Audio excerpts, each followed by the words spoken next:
नमस्कार, मैं हरीश चौहान और आप देख रहे हैं वीआईपी मैटर चैनल। दोस्तों, आज की जो घटना है वह एक बहुत ही अजीब किस्म की घटना है। वह डायरेक्टर बनना चाहता था, वह स्क्रिप्ट राइटर बनना चाहता था, फिल्मों में जाकर के अपना भाग्य आजमाना चाहता था। वह फिल्मों की कहानी लिखा करता था, लेकिन कहानी लिखते लिखते उसके दिमाग में आया कि अगर रियल स्टोरी लिखी जाए तो भाग्य का सितारा और जल्दी चमक सकता है। कहानी में कुछ रोचकता आएगी और लोग उस कहानी को पसंद करेंगे। फिर मैं जाऊंगा मुंबई और दिखाऊंगा प्रोड्यूसर को, डायरेक्टर को अपनी कहानी, और तब हमारी कहानी की मांग बढ़ जाएगी और मैं बहुत बड़ा स्क्रिप्ट राइटर बन जाऊंगा और एक दिन डायरेक्टर भी बन जाऊंगा। दोस्तों, यह कहानी है रोहतक के एकता कॉलोनी के रहने वाले एक इरशाद की, जो डायरेक्टर बनना चाहता था। और यह मामला है 21 जून 2023 का। फरीदाबाद में एक संजना टूल्स कंपनी है। इस कंपनी में तार का बिजनेस होता है।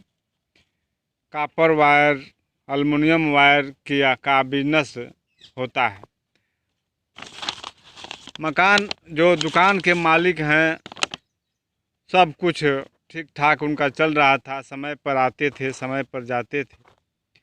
लेकिन 21 जून की शाम को जब कंपनी के सारे लोग चले गए थे अपनी ड्यूटी से, और जो दुकान का मालिक है वह बैठ कर के अपना हिसाब किताब देख रहा था। अब ज़्यादा देर हो चुकी थी, मालिक भी चलने के लिए तैयार हुआ। तब तक 4 लोग दुकान में आ जाते हैं। मालिक इन लोगों को देखता है, अनजान चेहरा। वह पूछता है कि उन्हें क्या चाहिए, लेकिन वे लोग कुछ बोलते नहीं हैं। चारों के चारों उनके चेहरे पर कपड़े रखे हुए थे, उनका मुंह कपड़ों से ढका हुआ था। और फिर चारों लोगों ने मालिक को कुर्सी से बांध दिया और फिर उसे पीटना शुरू कर दिया। पीटने वालों में 3 ही लोग थे। एक लड़का चुपचाप तमाशा देख रहा था। और उसके बाद दुकान में लूट का काम शुरू होता है। 2 बंडल कॉपर का वायर का जो बंडल होता है, 2 बंडल उन्होंने ले लिया। और दुकान के जो मालिक हैं, उनका स्कूटी भी ये लोग हथिया लेते हैं, चाबी ले लेते हैं ज़बरदस्ती, और नगद 10,000 रुपया ले लेते हैं। तभी उन चारों में से एक की नज़र कंपनी में लगे सीसीटीवी कैमरे पर पड़ जाती है। वे चारों कैमरे को उतार कर उसका डीवीडी प्लेयर निकाल लेते हैं। निकालने के बाद से ये उसको कुर्सी पर अच्छी तरह से बांध देते हैं, उसके हाथ पैर, और चोरी करके और भाग जाते हैं। फिर दुकान का मालिक जो है मदद के लिए आवाज़ लगाता है और आते जाते लोग उसकी आवाज़ सुन लेते हैं और काफ़ी लोग जमा हो जाते हैं। लोग उस दुकान के मालिक को खोलते हैं और पुलिस को फ़ोन किया जाता है। पुलिस भी हैरान थी कि उनके इलाके में चोरी हो गई, वो अभी दिन दहाड़े।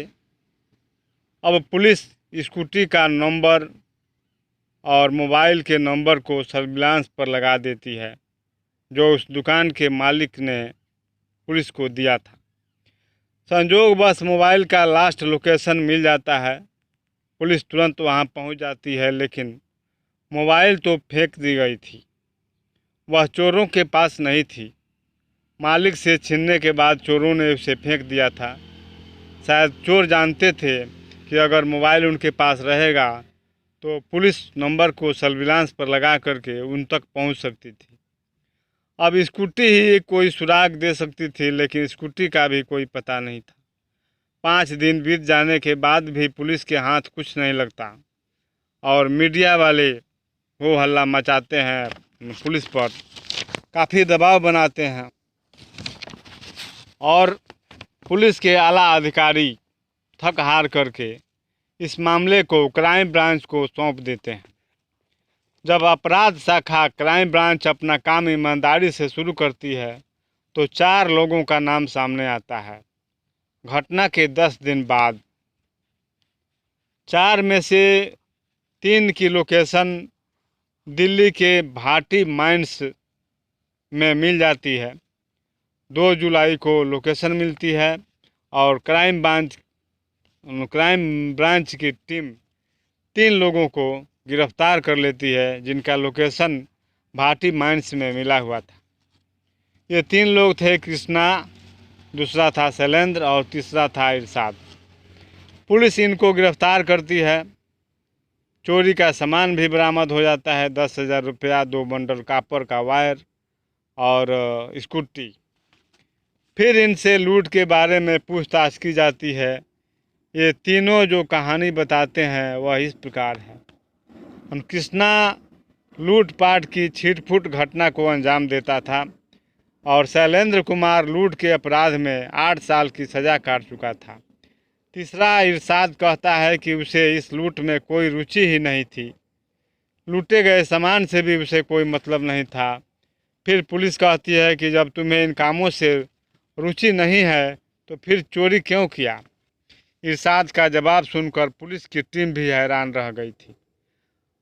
इरशाद कहता है कि वह कहानी लेखक है, उसे देखना था कि लूट की घटना को कैसे अंजाम दिया जाता है, चोरी कैसे की जाती है, लुटेरे का उस समय व्यवहार कैसा हो जाता है और जो लूट चुका है या लूटा जा रहा है वह कैसा अनुभव करता है।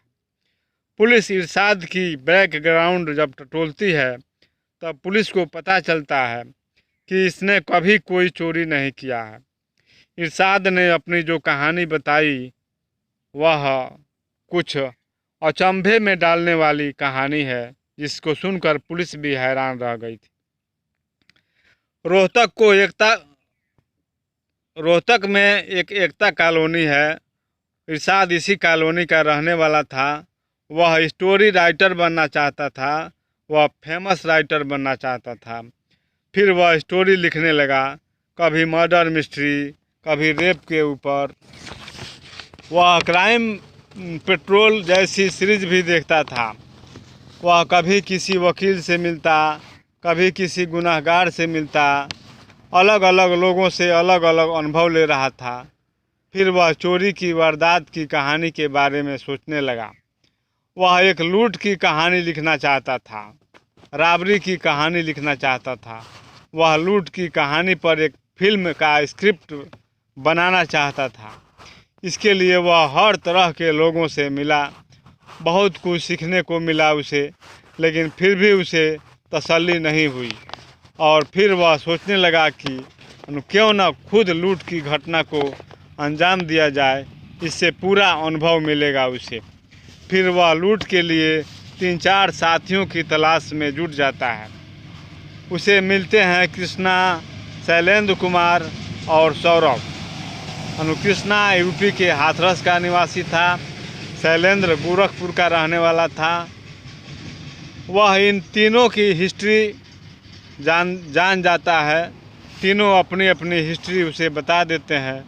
तब उसे लगता है कि अब उसका काम आसान हो जाएगा और लूट की घटना को आसानी से अंजाम दिया जा सकेगा। वह उन तीनों से दोस्ती कर लेता है। वह कहता है कि लूट का माल मुझे नहीं चाहिए, मुझे बस देखना है कि लूट कैसे की जाती है, चोरी कैसे की जाती है, उसका क्या असर पड़ता है जो लूट रहा है उसके ऊपर और जो लूटा जा रहा है उसके ऊपर। फिर लूट का ठिकाना तय किया जाता है और जो कृष्णा था संजना टूल कंपनी का नाम लेता है क्योंकि वह उस कंपनी में पहले काम कर चुका था। वह वहाँ की हर चीज़ से वाकिफ़ था। उसे सब मालूम था कि कब वर्कर आते हैं, कब जाते हैं, कब मालिक अकेला रहता है, कब घर जाता है। फिर 21 जून 2023 को लूट की तारीख तय कर ली जाती है इन चारों के द्वारा। इरशाद लूट का सब सीन देख रहा था। उसके सामने ये तीनों चोरी कर रहे थे और दुकान के मालिक को मार रहे थे, पीट रहे थे। उसे कुर्सी से बांध दिया गया था और वह चुपचाप देख रहा था। और फिर उसने कहानी लिखना शुरू कर दिया, रियल स्क्रिप्ट। लेकिन तभी वह पुलिस के हाथ लग जाता है। अब वह जेल जाएगा। अजीब लोग हैं इस दुनिया में दोस्तों। यह दुनिया अजीब गरीब लोगों से भरी हुई है और हमारा वीडियो बनाने का मकसद यह था कि आप हर कदम पर सचेत रहें, सावधान रहें, अपने परिवार को भी सावधान रखें। तो फिर मिलेंगे हम अगले वीडियो में। तब तक के लिए हमें दीजिए इजाज़त और जय हिंद, जय भारत। ऐसी कोई काम न करें जो गैर कानूनी हो।